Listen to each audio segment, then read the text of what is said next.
Samantala, presyo naman po ng bangus sa Dagupan City, bahagyang bumaba. Para sa detalye, nagbabalik Idol Joanna De Vera. 104.7 IFM. Report!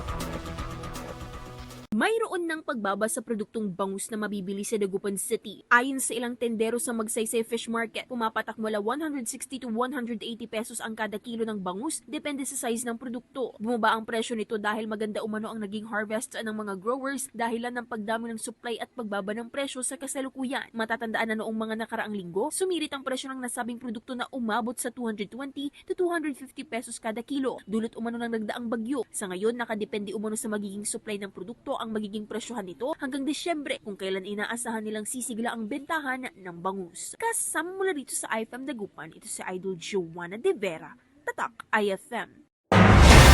IFM News. IFM News. IFM.